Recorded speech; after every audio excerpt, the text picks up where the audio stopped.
안녕하세요. 6500RP입니다. 지난 영상에서 이런 크고 아름다운 로터와 클리퍼가 제동력보다 지구력을 위한 거라고 말씀드렸었죠. 이번에는 바로 이 투피스 로터가 필요한 이유를 알아보겠습니다. 이번에는 제동력도 아니고 지구력도 아니거든요. 고성능 브레이크들은 크기가 클 뿐 아니라 대부분 이런 투피스 플로팅 로터 형식인 것을 볼 수 있는데요. 플로팅이란 단어는 떠있단 말이죠. 말 그대로 로터가 고정되어 있지 않습니다. 아우터 링이라고 부르는 디스크가 팻이라고 부르는 중앙부에 보빈이라고 부르는 연결장치로 맞물려 있습니다. 이 플로팅 로터의 본래 목적은 열 팽창 자유도입니다. 브레이크 아우터 부분은 급제동 시 2-3초 만에 수백 도씨가 올라가는데요.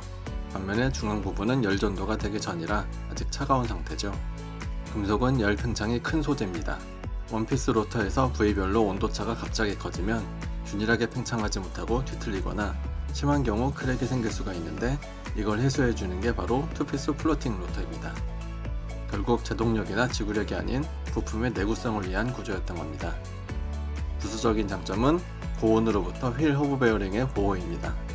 원피스 로터는 한 덩어리이기 때문에 조금 시간이 지나면 중앙부도 굉장히 뜨거워지는데요.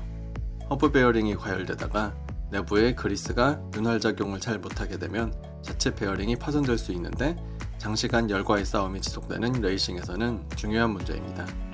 투피스 플로팅 로터는 두 부분으로 나눠져 있어 열 전도가 느릴 뿐 아니라 팻이 알루미늄 소재라서 열 방출에 유리합니다. 마지막으로 장점 한 가지 더. 조금 전에 팻이 알루미늄이라고 했죠. 그럼 당연히 따라오는 게 경량화입니다. 그런데 여기서 주의할 점은 어차피 아우터 링 부분은 원피스 로터와 같은 주철 소재에 지름과 두께가 같으면 무게도 비슷한데 회전체의 회전 간성은 지름이 큰 바깥쪽 영향이 크므로 원피스나 투피스나 회전 간성은 대동소이합니다. 가속이나 브레이킹이 그다지 가벼워지지 않는다는 말이죠. 대신 팻이 가벼워지면 브레이크 전체 크기에 따라 다르지만 대략 2에서 3kg 정도 가벼워지는데 브레이크는 현과 하 질량이므로 바퀴의 노면 추정성에 도움이 될 수 있습니다. 그 외에 냉각 성능이 더 좋다는 말도 있지만 그건 투피스 플로팅 방식의 영향이 아니라 냉각을 위한 벤틸레이션 베인 디자인 차이입니다. 보통의 원피스 순정 로터는 베인 디자인이 단순해서 냉각에 불리하지만 그게 원피스 형식 때문은 아니라는 거죠. 투피스 로터는 플로팅 방식이 아닌 픽스드 방식도 있는데요. 이럴 경우 열 팽창 자유도는 아무래도 떨어질 수밖에 없습니다. 대신 플로팅 로터의 최대의 단점인 소음에서 자유로울 수는 있겠네요. 플로팅 로터의 클리킹 노이즈는 꽤 유명한데 경우에 따라서는 코너링이나 유턴 시에 바퀴가 돌아감에 따라 짤깍짤깍 소리가 납니다. 이게 심해지면 코너링 시에 철철철철 소리가 울리는데 안전에 문제가 없다곤 하나 엄청나게 신경 쓰입니다.